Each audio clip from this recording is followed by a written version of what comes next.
Hello student, how are you? Welcome back to my YouTube channel Chemistry with Richa. Student, today we are discussing unit electrochemistry and it is the unit of class 12th and today we discuss the part 8. Okay student, इसके previous के जितने भी 7 lectures हैं, previous videos हैं, वो मैंने इसी videos के डिस्क्रिप्शन बॉक्स में डाले हुए हैं। आप वहां से जाके वीडियोस पूरी चेक कर सकते हैं। स्टूडेंट, मैं सारे लेक्चर्स को कंटिन्यूशन में लेके चल रही हूं ताकि आप प्रॉपरली पूरी यूनिट को प्रॉपरली प्रिपेयर कर सकें। स्टूडेंट, यूनिट सॉल्यूशंस के फुल वीडियो लेक्चर्स आपको क्लास 12 की प्लेलिस्ट में जाके आसानी से मिल सकते हैं। वहाँ से आप पूरी जो आपके वीडियोस हैं सीरीज वाइज है, वहाँ से पूरी यूनिट इजीली प्रिपेयर कर सकते हैं। चलिए देर ना करते स्टार्ट करते हैं unit electrochemistry and today topic is the Kohlrausch law. It is a very important law of this unit and it is the about molar conductivity. It is the about molar conductivity. Okay, molar conductivity of the solutions. Okay student, how we denoted it? We denoted molar conductivity with this sign.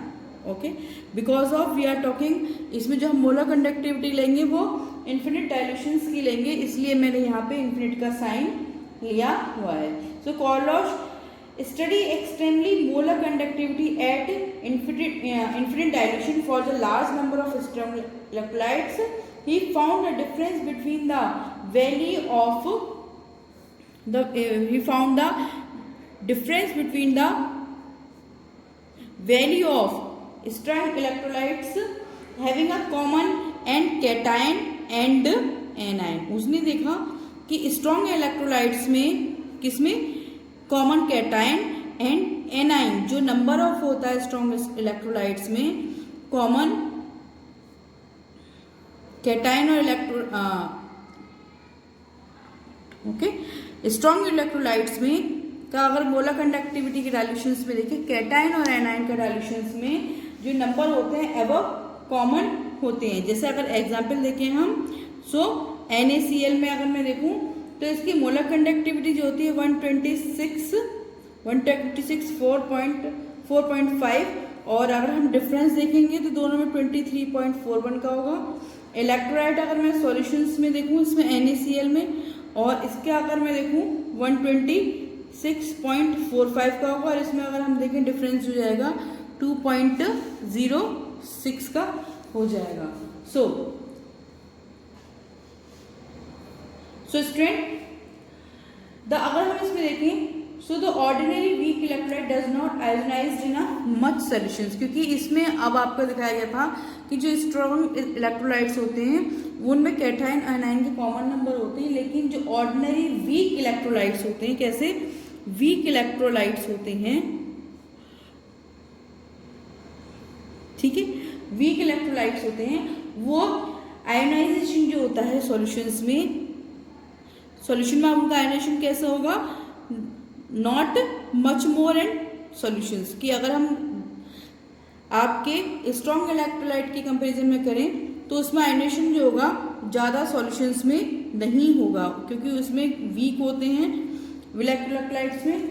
And eight the moderate concentration, अगर ये तो आपका week उसमें हो गए weak electrolytes में, लेकिन अगर इनकी कंसंट्रेशंस मॉडरेट कर दी जाए, मैं आपको अभी सिर्फ लॉ अभी समझाऊंगी, पहले मैं बता रही हूँ कि किस रेफरेंस में दिया गया, कि इन्होंने पहले जो कंपैरिजन किया वो स्ट्रॉन्ग इलेक्ट्रोलाइट्स का किया, जिसके अकॉर्डिंग इन्होंने देखा कि जो मोलर कंडक्टिविटी होती है उसमें कैटायन और एनाइंस में जो रेशियो होता है वो एबव कॉमन ही होता है, ठीक है।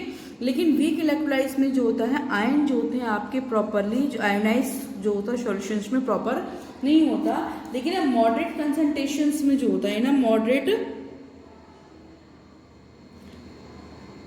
concentration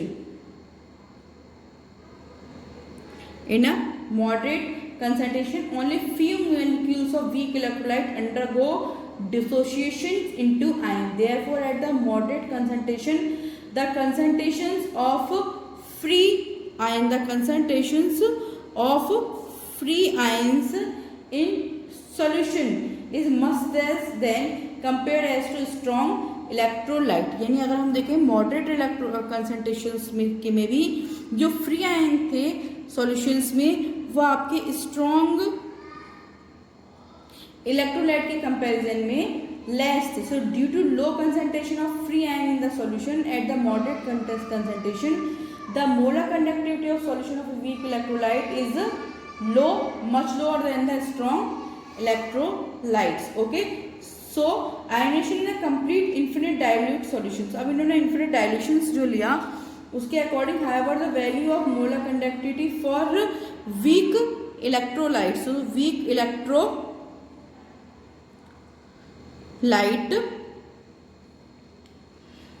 can be obtained by exploring curve because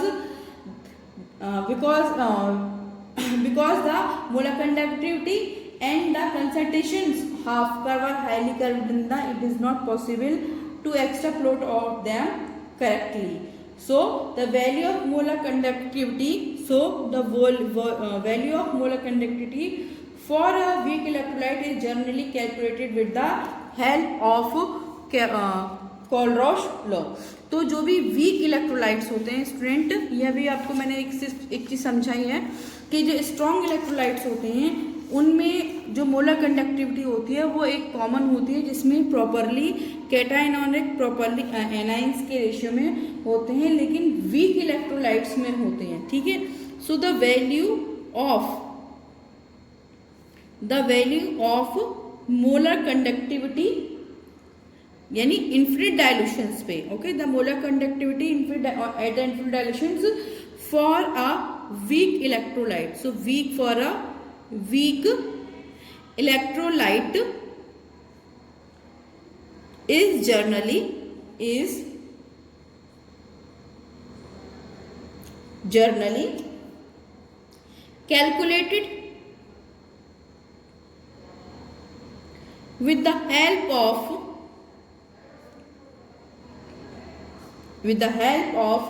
Kohlrausch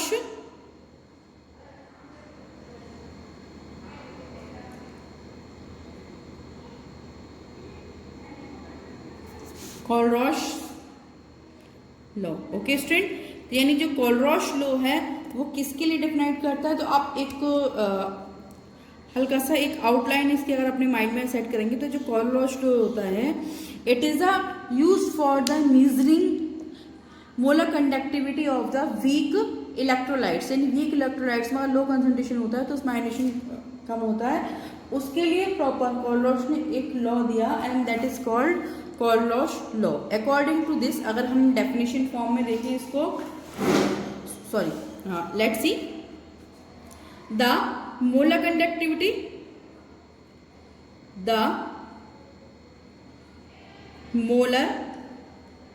conductivity ये मैं आपको डेफिनेशन फॉर्म में लिखा रही हूँ, जो आपको एग्जाम में यही लिखना पड़ेगा. Okay, the molar conductivity eight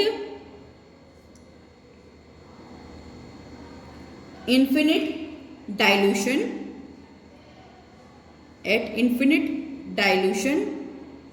of an electrolyte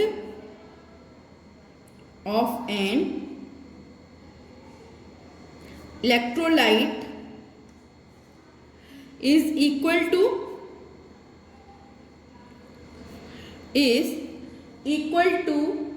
the sum of molar conductance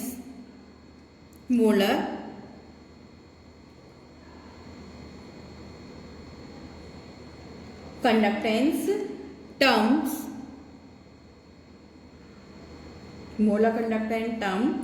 multiplied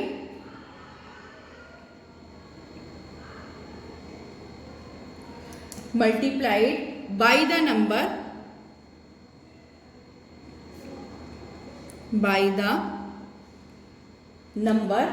of respective ion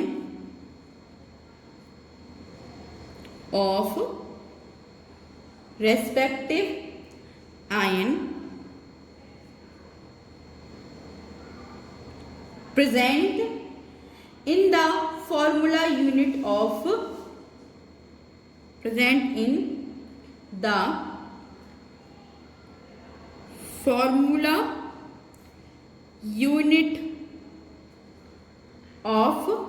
electrolyte. Okay student, that is the according to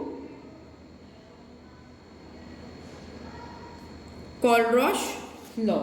okay, mainly जो आपका कोलरॉश लॉ जो होगा वो यही होगा.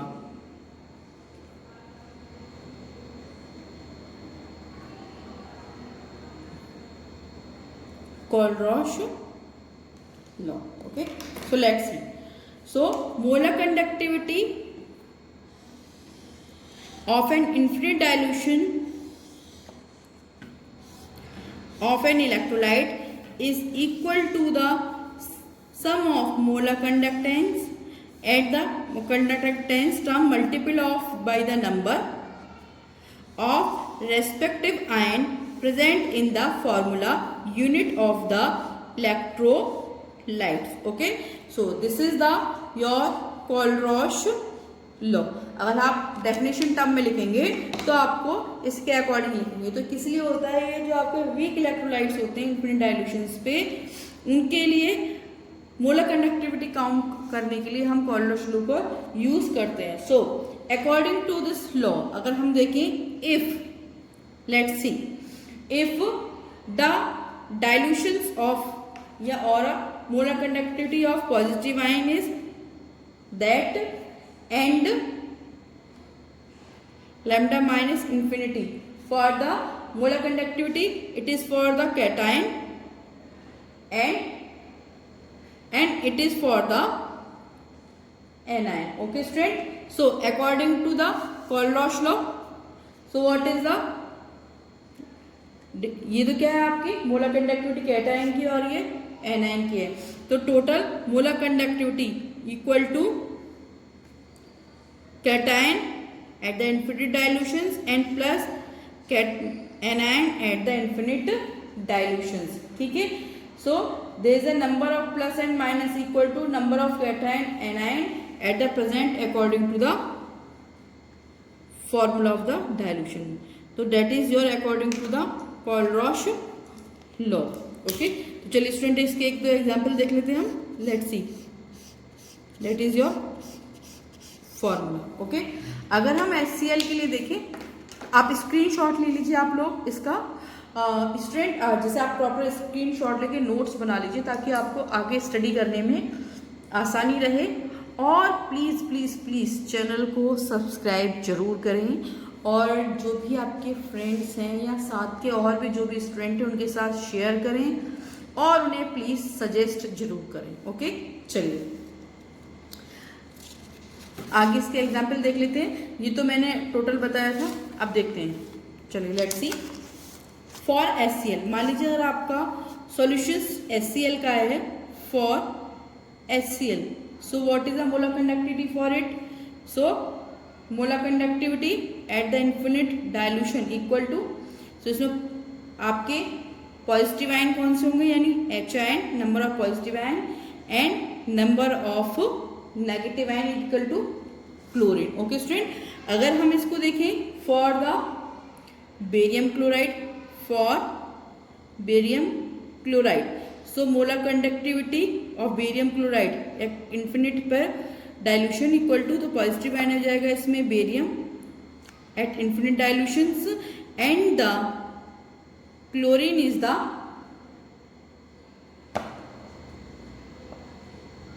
क्योंकि यहाँ 2Cl है तो इसलिए 2 हम यहाँ पे चार्ज ले लेंगे for the barium chloride. Okay student, let's C.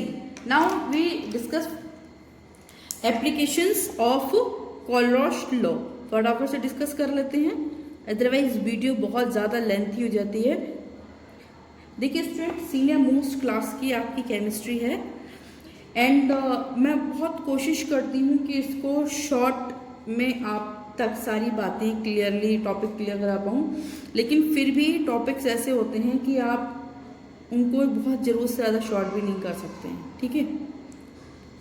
Videos को आप लास्ट तक देखा करिए ताकि आपके सारे टॉपिक क्लियर हो जाएं। So what is the application of Kohlrausch law? So first application of that for the determination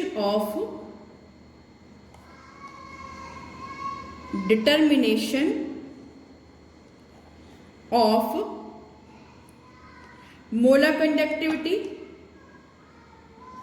for weak electrolytes, mainly तो यही था, for the weak electrolyte.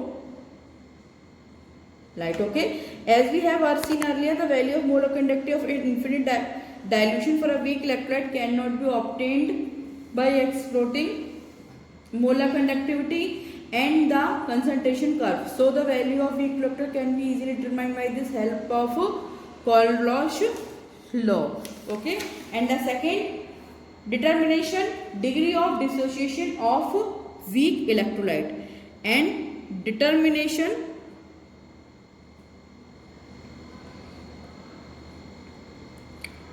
of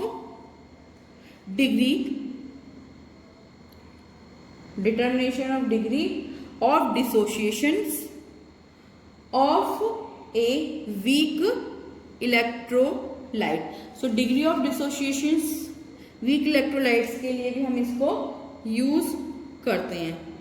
So electrolyte. Okay student, the Kohlrausch law is also helpful to determine the degree of dissociation of a weak electrolyte at a particular concentrations. If the delta C m is the molar conductivity of a weak electrolyte at the concentration at C. Okay, so the molar conductivity at the infinite dilutions, तो infinite dilution पे अगर हम molar conductivity देखेंगे, so degree of dissociation इसकी क्या होगी? So degree of dissociation को जो हम measure करेंगे, इसमें degree of डिसोशिएशन को हम मीजर जो करेंगे, इसमें डिग्री ऑफ डिसोशिएशन को अल्फा के थ्रू मीजर करेंगे. So degree of dissociation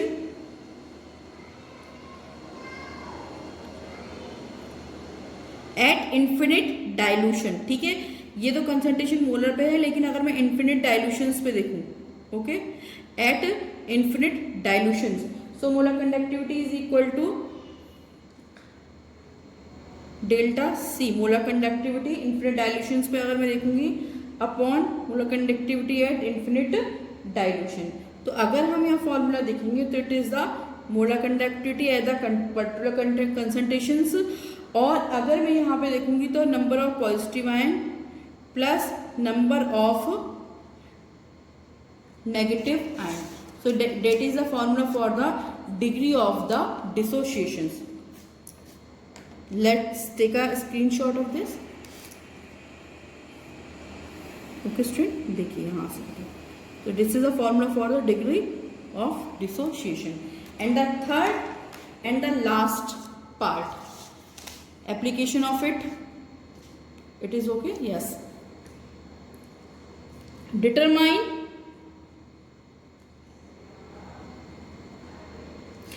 determination of the solubility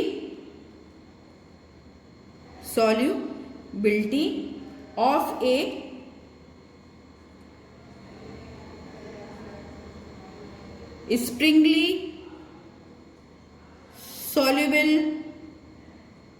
springly soluble salt. So the solubility of salt, like if I am taking the example like silver chloride, barium sulfate and lead sulfate etc. in the water, it is a low concentrations at the particular they are regarded insoluble salt. So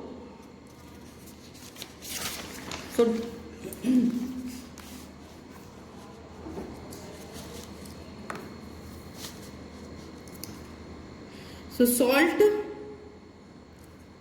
equal to saturation and minus in the water. Specific conductance of salt, specific conductance of saturation, and specific conductation in water. So molar conductivity, okay, at the saturation equal to specific conductance, ये कपा हम बोलते हैं, of salt multiply 1000 and upon molarity. So this is the formula for calculating the saturation solubility of a springly salt.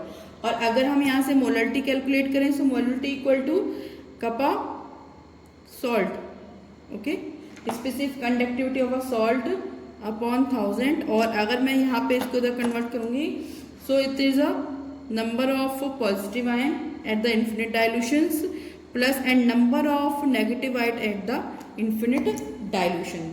So we from this we calculate the solubility of a springly soluble salt. Student आज के लिए इतना ही. Next topic में हम इसके discuss करेंगे orders law के numericals. तो स्टूडेंट देखते रहिए, चैनल को सब्सक्राइब करिए and stay connected. Thank you.